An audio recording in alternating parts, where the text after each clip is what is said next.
Breaking news చూస్తున్నాం. ఆదిలాబాద్ జిల్లాలో పెను ప్రమాదం తప్పింది. జైనద్ మండలం పెండల్వాడ వాగు ఉధృతిలో రైతులు చిక్కుకున్నారు. ఎగువన ఉన్న సాత్నాల ప్రాజెక్టు గేట్లెత్తడంతో వాగులోకి వరద పెరిగింది.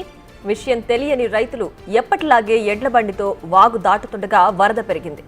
బండితో సహా రైతులు కొద్ది దూరం వరదలో కొట్టుకుపోయారు. స్థానికుల సహకారంతో 4 రైతులు ప్రమాదం నుంచి బయటపడ్డారు.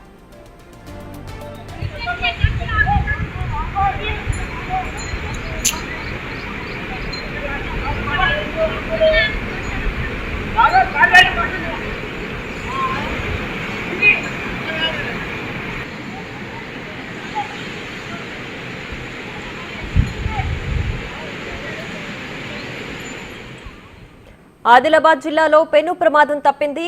జైనద్ మండలం పెండల్వాడ వాగు ఉధృతిలో రైతులు చిక్కుకున్నారు. ఎగువన ఉన్న సాత్నాల ప్రాజెక్టు గేట్లు ఎత్తడంతో వాగులోకి వరద పెరిగింది. విషయం తెలియని రైతులు ఎప్పటిలాగే ఎడ్ల బండితో వాగు దాటుతుండగా వరద పెరిగింది. బండితో సహా రైతులు కొద్ది దూరం వరదలో కొట్టుకుపోయారు. స్థానికుల సహకారంతో 4 రైతులు ప్రమాదం నుంచి బయటపడ్డారు.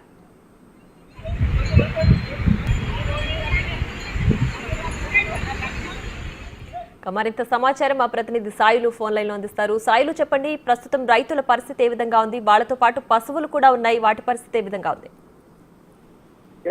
ఆదిలాబాద్ జిల్లా జైనద్ మండలం పెండలవాడలో రైతులు ప్రమాదం నుంచి బయటపడ్డారని వాగుదాటిలో తక్కువ చేయడంతో రైతు బండితో వాగుదాటి అందించారు. ఎక్కువగా కురుతున్నటువంటి భారీ వర్షాల నేపథ్యంలో సాత్నాల ప్రాజెక్టుకు భారీగా వరద నీరు తాకిడి పెరిగింది. సో ప్రాజెక్టు గేట్లు ఎత్తడంతో వాగులోకి వరద ఒక్కసారిగా పెరిగింది. ఈ విషయం తెలియని రైతులు ఎప్పటిలాగే ఎడ్ల బండితో వాగు దాటుతుండగా వరద పెరిగింది. దీంతో కొద్ది దూరం బండితో సహా రైతులు వరదలోకి కొట్టుకుపోయారు. అక్కడ ఉన్నటువంటి స్థానికులు సహకారంతో 4 రైతులు పెను ప్రమాదం నుంచి బయటపడ్డారు. సో భారీ వర్షాల నేపథ్యంలోని ప్రాజెక్టులోకి భారీగా వరద నీరు చేరుకోబోతుంది. కాబట్టి దిగువ ప్రాంతం ఉన్న ప్రజలు ఎప్పటికప్పుడే అప్రమత్తంగా ఉండాలని అధికారులు ఇప్పటికే చెప్తున్న నేపథ్యం అయితే కనిపిస్తుంది. ఏది ఏమైనప్పటికీ కూడా రైతులు మాత్రం పెను ప్రమాదం నుంచి తప్పుకోవడం, పెను ప్రమాదం నుంచి బయటపడడంతో అక్కడ ఉన్నటువంటి గ్రామాల్లో